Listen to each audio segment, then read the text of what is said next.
사회가 참으로 어지럽습니다. 마이크가 좀 오늘 좀 왔다 갔다 하죠? 이해하고 들으십시오. 정치, 경제, 외교, 국방 뭐 하나 걱정되지 않는 것이 없어요. 사람들의 얼굴에 웃음이 사라지고 더 환하고 걱정스러운 얼굴이 되고 있죠. 이런 시국에 가장 중요한 것이 뭘까요? 우리가 할 수 있고 반드시 해야 할 것이 무엇일까? 우리가 한번 생각해 보게 됩니다. 그런데 이럴 때일수록 가장 중요한 것, 가장 우선되는 것은 하나님입니다. 우리가 우리의 힘과 지혜로 무엇인가를 더 이상 할 수 없어서 마지막 수단으로 하나님을 찾는 것이 아니라 하나님으로 인하여 우리가 무엇이든지 그분 안에서 할 수 있고 하나님을 아는 지식이야말로 지혜의 근본이 되어 모든 수단과 방법을 뛰어넘는 그분의 능력으로 우리가 어려움을 헤쳐나갈 수 있는 거죠. 이는 비단 국가적인 일이나 교회의 문제에서뿐 아니라 우리 삶의 소소한 부분까지 그러합니다. 이것저것 다 해보아도 안 돼서 하나님 앞에 서는 것이 아니라 우선적으로 하나님 앞에 엎드려 기도의 자리에 나아갈 때 우리는 알 수 없어도 하나님의 때에 하나님께서 가장 좋은 것으로 우리에게 채워주시는 거예요. 이건 하나님께서 우리에게 무엇이든지 해주시는 분이기 때문에 가능한 것이 아니라 하나님께서는 우리에게 무엇인가 해주시는 분 그 정도가 아니라 그분의 자리와 우리의 자리를 바꾸시기를 원하시는 분이기 때문입니다. 그리고 그것을 행하셨죠. 그분이 창조하신 역사 속에서 피조 세계 속에서 그 일을 행하셨습니다. 예수 그리스도의 십자가를 통해서 말이죠. 성도 여러분, 우리는 하나님을 만나야 합니다. 보아야 합니다. 알아야 합니다. 거기서부터가 시작이고 거기서부터 모든 이 땅에서의 시대의 혼란과 개인의 질고가 풀리는 거예요. 잘 아시는 바와 같이 오늘부터 산지교회에서 예배 후 조별 모임 시간에 성경 공부를 하려고 합니다. 이를 위해 성도 여러분 모두 기도해 주시기 바라요. 성경 말씀은 하나님의 계시예요. 말씀을 통해 하나님을 보여주시는 거예요. 성경 66권 모두가 하나님을 우리에게 보여주시기 위함인데 특히 그중 어떤 성경 말씀을 설교로 전함으로써 성경 공부 그 주문을 열까 하고 고민하고 기도하는 가운데 히브리서를 택하기로 하였습니다. 히브리서는 신약 가운데 구약이라고 할 정도로 성경 전체를 아우르며 과연 하나님이 누구신지 예수 그리스도가 누구신지에 대하여 압축하여 알려주고 있는 책이기 때문이죠. 오늘 본문 히브리서 1장 1절부터 3절까지는 모두 하나의 문장으로 되어 있는 히브리서의 서론 부분에 해당합니다. 그 시작 1장 1절과 2절 전담. 히브리서는 계시라는 모티브로 시작합니다. 그러면 다시 한번 읽어볼까요? 시작. 옛적의 선지자들을 통하여 여러 부분과 여러 모양으로 우리 주상들에게 말씀하신 하나님이 이 모든 날 마지막에는 아들을 통하여 우리에게 말씀하셨습니다. 계시는 하나님께서 자신의 존재와 뜻을 피조세계, 특히 인간에게 드러내시는 활동입니다. 그런데 본문 1절과 2절을 이렇게 대조해서 보면 하나님의 계시는 크게 세 가지 측면이 있음을 알게 돼요. 첫째는 시점이죠. 하나는 옛적이고 다른 하나는 이 모든 날 마지막에 계시가 있습니다. 그 기준은 분명합니다. 하나님의 아들 예수 그리스도의 성육신과 십자가의 죽음이 그 기준입니다. 태초부터 예수 이전의 시간 전체가 옛적이고 예수님 오심 이후 지금까지 마지막 때에 포함되는 마지막 때, 말세, 종말, 이건 예수 그리스도의 첫 번째 오심과 함께 시작된 거죠. 우리는 이미 종말을 살고 있는 거예요. 둘째는 계시의 대상입니다. 하나는 우리 조상들이고 다른 하나는 우리입니다. 히브리서는 1차적으로 히브리인, 즉 유대인 기독교인들을 향해 쓰인 것으로 보는 것이 정설이에요. 정확한 저술 시기는 알지 못하지만 1세대 기독교인들이 순교를 당하는 시기에 2세대, 그 중에서도 유대인으로서 예수님을 믿는 자들이 점차로 배교를 하는 상황에서 그들을 향해 예수 그리스도의 복음을 다시 일깨워주기 위한 책이죠. 그런 점을 감안하면 우리 조상들이 아브라함부터 시작된 구약시대 이스라엘 사람 전체를 의미함을 알 수 있습니다. 반면 우리는 마지막 때를 사는 모든 예수를 믿는 성도들, 바로 저와 여러분을 포함하는 모든 성도를 의미하죠. 셋째, 어떻게 계시하였는지에 관한 것. 하나는 선지자들을 통하여 여러 부분과 여러 모양으로 계시하는 거죠. 다른 하나는 아들을 통해 주어졌습니다.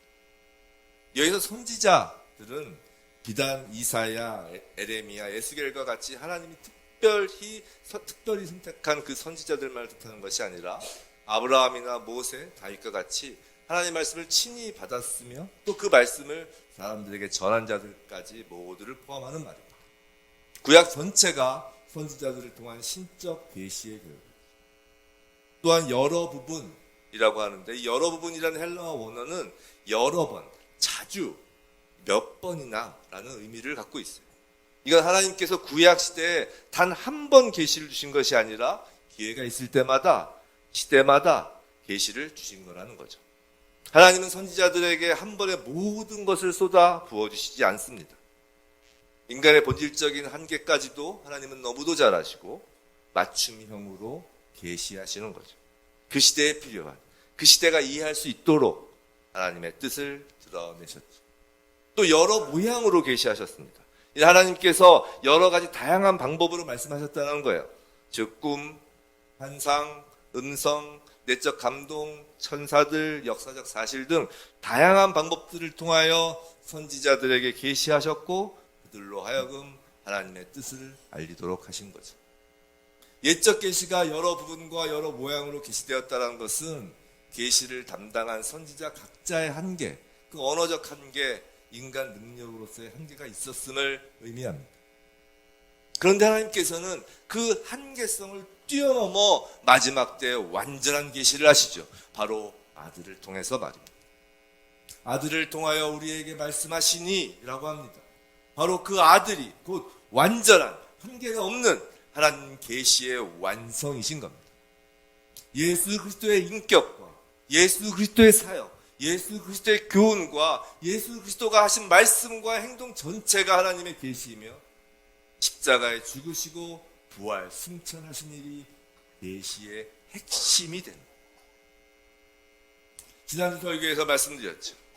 성경 66권의 맨 마지막이 어떻게 끝난다고요? 예수의 은혜입니다.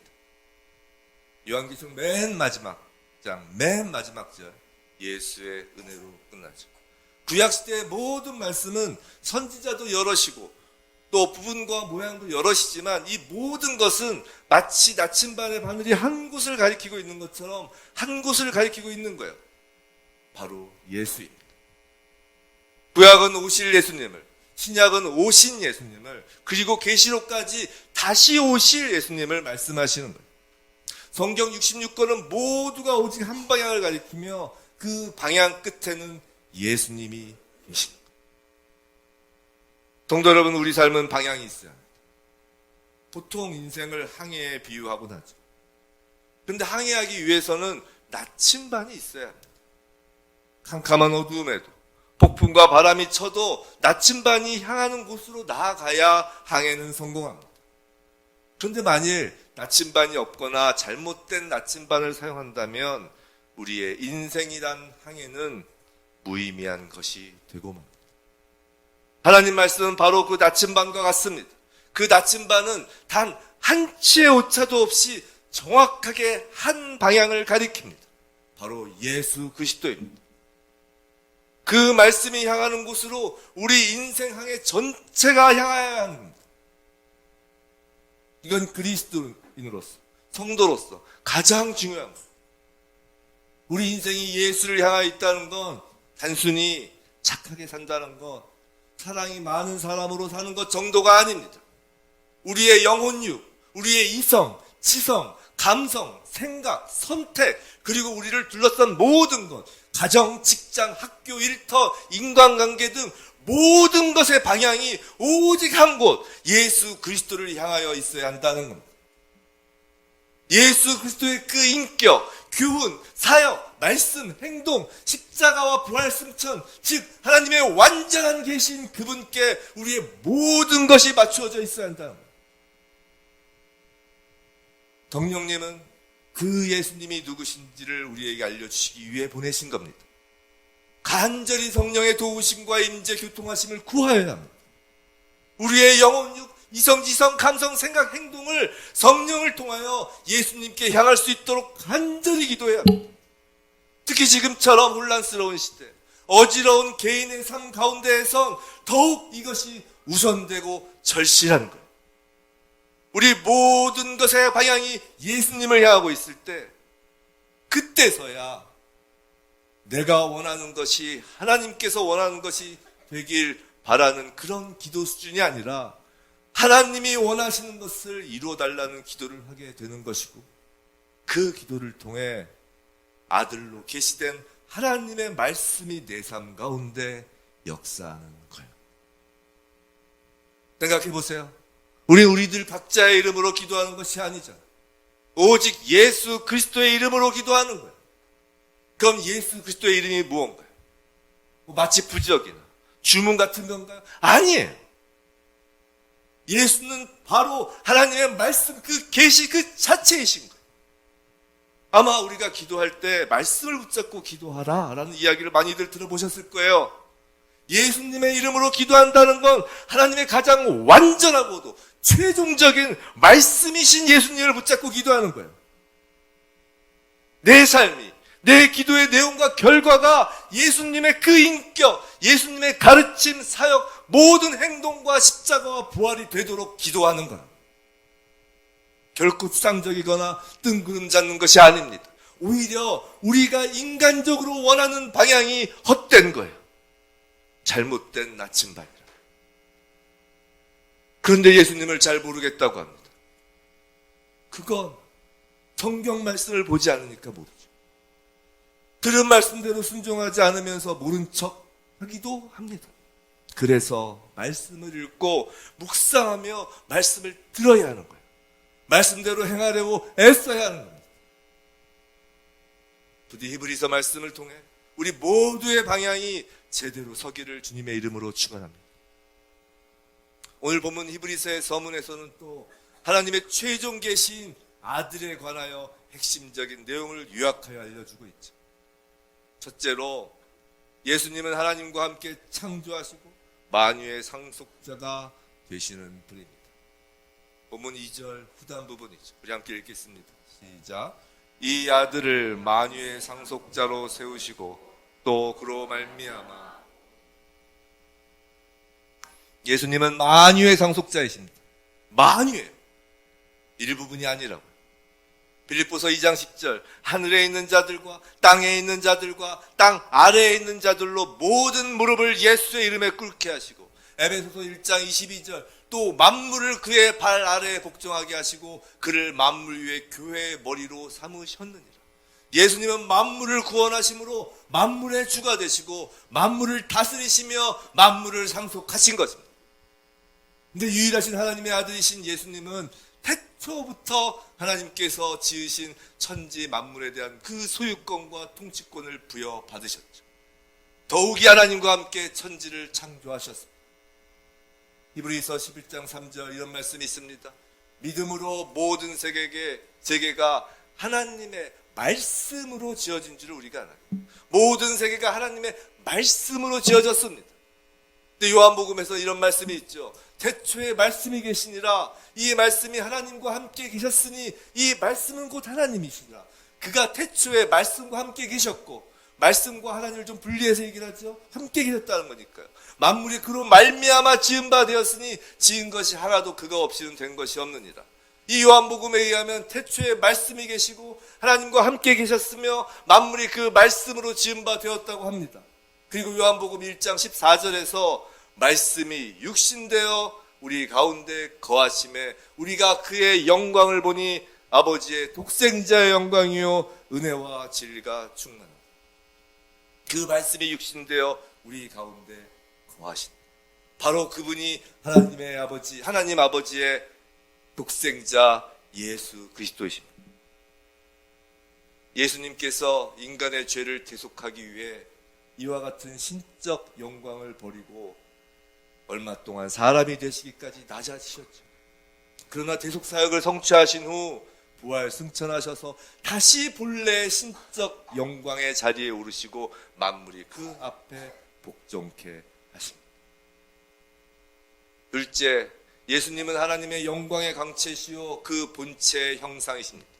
본문 3절 말씀입니다. 우리 함께 같이 한번 읽겠습니다. 시작. 이는 하나님의 영광의 광채시요 그 본체의 형상이시라. 그의 능력의 말씀으로 만물을 붙드시며 죄를 정결하게 하는 일을 하시고 높은 곳에 계신 지극히 크신 이의 우편에 앉으셨느니라. 예수님은 하나님의 본질을 보여주시는 분이라는 거예요. 광채라는 말은 광원에서 발산되는 빛을 가리킵니다. 하나님을 영광의 광원이라고 하면 예수님은 그 영광을 드러내는 빛이신 거예요.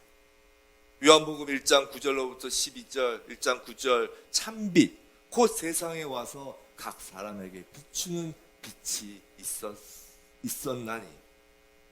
참빛, 세상에 와서 각 사람에게 비추는 빛. 즉 예수님은 하나님의 영광을 세상 각 사람에게 비추는 빛이십니다. 또한 예수님은 하나님의 본체 형상이시죠. 그래서 형상에 해당하는 헬라어의 원어적 의미는 찍은 표, 도장의 형상과 같습니다. 도장처럼 하나님께서 자신의 존재, 그 본체를 새기시고 찍으신 분이 예수님이라는 거예요. 우리 도장들 다 좀 갖고 계시죠, 하나씩. 우리가 도장에 새겨진 그 이름을 이렇게 도장을 보고 확인하나요? 아니면 그 도장을 찍은 것을 보고 우리가 그걸 알 수 있습니다. 당연히 도장이 찍힌 것을 보고 도장의 내용을 아는 거죠. 그래서 예수님이 요한복음 14장 9절에서 빌립에게 나를 본 자는 아버지를 보았다고 하시는 거예요. 셋째로 예수님은 만물을 붙드시는 분입니다. 3절 중간 부분에 그의 능력의 말씀으로 말씀을 붙드시며 라고 하고 있죠. 성도 여러분, 하나님께서는 천지를 창조하시고 그저 내버려 두신 분이 아니에요. 하나님은 창조하시고 창조의 법칙, 예를 들어 자연 법칙과 같은 법칙을 만들어 시계 톱니바퀴가 저절로 돌아가듯이 그 안에서 저절로 돌아가도록 하시고 그저 팔짱 끼고 지켜보시는 분이 아니라고. 만물을 보존하며 다스리시는 분이십니다. 그리고 그 일을 아들에게 귀속시키신 거예요. 본문에 붙드시며에 해당하는 원어는 이렇게 나르다, 운반하다라는 의미를 갖고 있어요. 사람들이 어떤 것을 붙들고 이렇게 운반할 때 이 손의 힘 또는 물리적, 기계적인 힘을 이용하듯이 그리스도께서도 보이지 않는 그 힘을 이용하셔서 만물을 다스리십니다. 그 수단은 다름 아닌 능력의 말씀이라고 하죠. 근데 여기서의 말씀은 로고스가 아니에요. 레마를 쓰고 있어요. 둘 다 말씀에 우리나라 말로는 말씀이지만 엄격히 구분하자면 로고스는 진리, 좀 이론적 측면의 말씀, 좀 쉽게 말씀드리면 이론적 측면의 말씀에 가깝고 레마는 살아 움직이는 말씀, 입에서 나가는 이 말, 이 명령에 가깝습니다. 즉 예수님은 지금도 능력 있는 살아있는 레마의 말씀으로 만물을 붙드시고 다스리시는 거예요. 성도 여러분, 이건 우리 삶에 매우 실질적인 메시지를 주는 거예요. 예수님이 천지를 창조하시던 그 옛날 태초에, 그리고 부활 승천하신 2000년 전에 그 과거의 예수님으로서가 아닌 지금 이 시간에도 현재로서 만물을 다스리고 계시다는 겁니다. 우리가 로고스의 말씀을 읽고 듣고 묵상함으로 입을 통해 예수의 이름으로 믿고 기도하며 선포할 때 그 로고스의 말씀은 성령을 통해 레마의 말씀, 살아있는 말씀이 되어 예수의 이름, 즉 예수 그리스도께서 다스리시는 실제가 벌어진다는 거예요. 지금도 예수님은 능력의 말씀으로 만물을 다스리십니다. 창조 후 첫 인간이 잃어버린 그 다스림의 권세가 예수 그리스도 안에서 회복되는 것, 그것이 예수를 믿고 하나님의 자녀가 된 자들의 참된 능력임을 믿으시기 바랍니다. 매일의 말씀과 기도 없이는 우리가 세상을 절대 이길 수 없습니다. 세상을 변화시킬 능력이 없습니다. 힘만 들고 기진맥진하죠. 백전백패입니다. 우리가 어차피 살아야 할 하루라면 승리하며 하나님의 영광된 자녀로서 당당하게 멋있게 살고 싶지 않으세요? 만물의 상속자시요 창조자이시며 지금도 만물을 붙드시는 예수님에게 저희의 이 하루라는 그 시간의 나침반을 맞추어 놓고 하루를 시작해야 되는 거예요. 그런 만물을 붙드시는 그 능력의 말씀이 우리의 하루를 붙듭니다. 그리고 그 하루가 모여서 우리의 남은 생 전체를 그 능력의 말씀이 붙들게 되는 거예요. 다스리게 되는 거예요. 선택은 우리 몫이에요. 순종과 행위는 우리 몫이에요.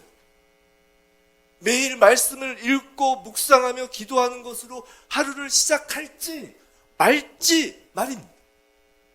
하나님의 자녀는 세상 탓, 하나님 탓 하지 않아요. 하나님 말씀에 순종할지 말지는 우리 몫입니다. 순종이 곧 다스리는 거예요. 넷째로 예수님은 죄를 정결케 하십니다. 3절에 나오죠.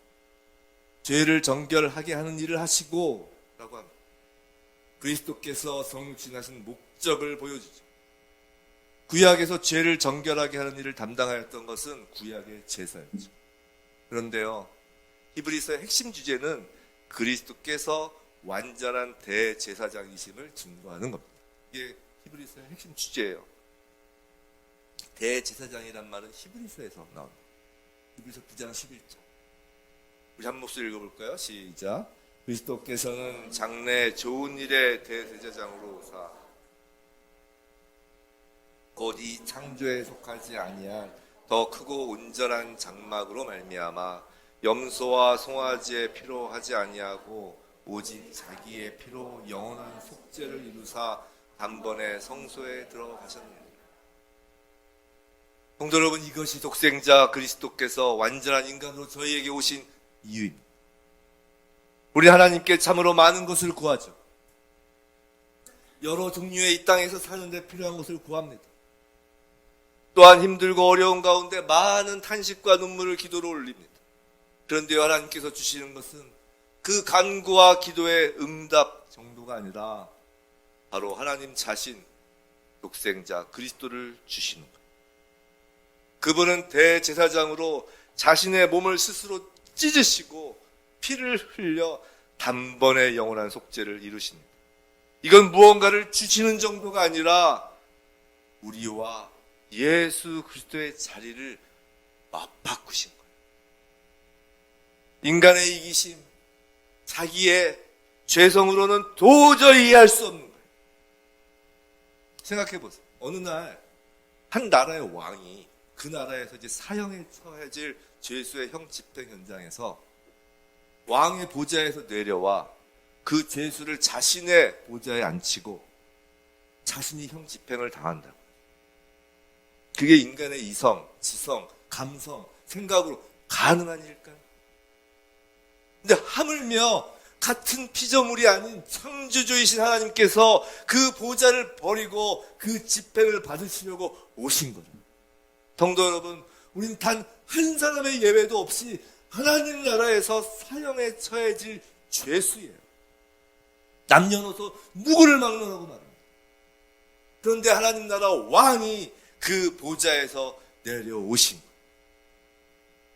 우리가 하나님의 아들, 하나님의 딸이라는 것은 얼마나 놀라운 사건인 줄 아시나요?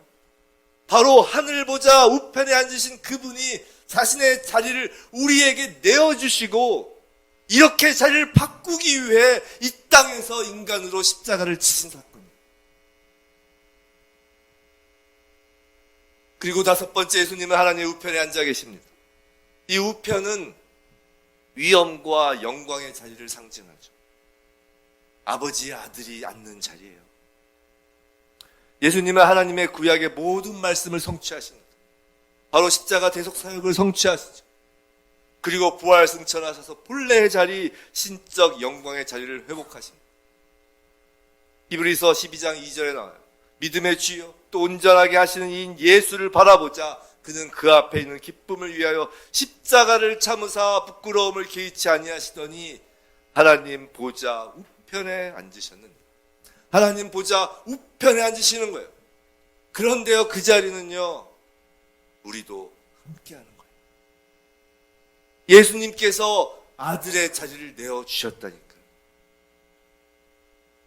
성도 여러분, 지금 예수님은 성령으로 우리와 함께 하십니다. 근데 성령 하나님, 성부 하나님, 성자 하나님은 하나이시죠. 삼위 하나님입니다. 지금 삼위일체에서 논하자는 건 아니고요.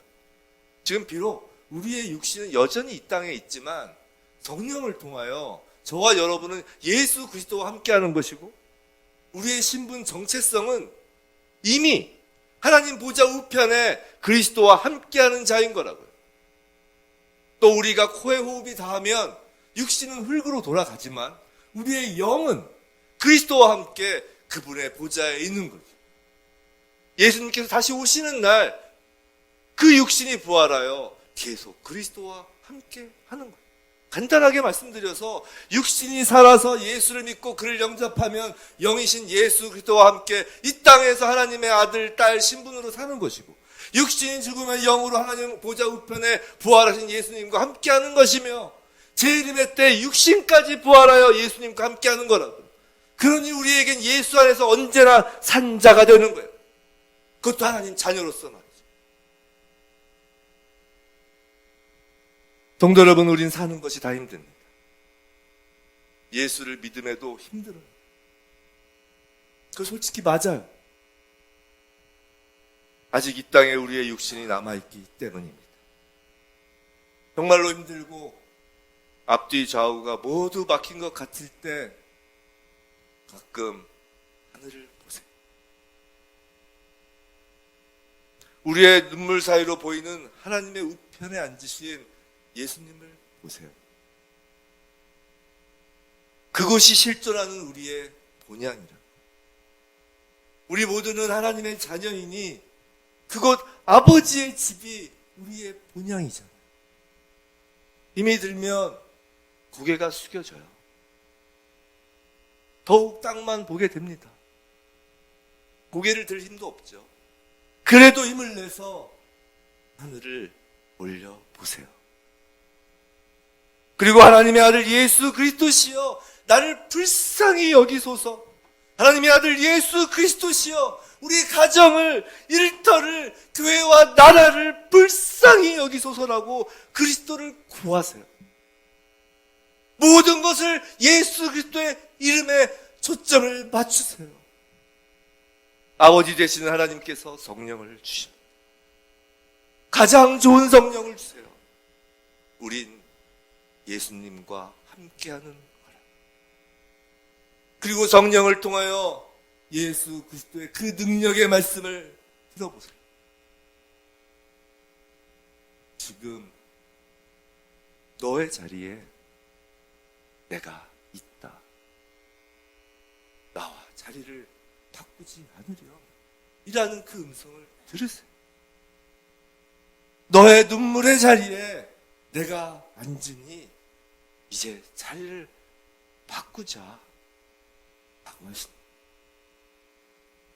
우리 주 예수 그리스도 하나님의 아들을 통한 하나님의 말씀은 저와 여러분 안에, 그리고 이 나라 우리 교회 안에서 여전히 진행형인 거예요. 부디 하나님의 말씀이신 예수님께 우리 개인과 시대의 질고와 혼란의 자리를 내어드리고 영원히 하늘 보좌에 앉은 저와 여러분 되길 주님의 이름으로 축원합니다.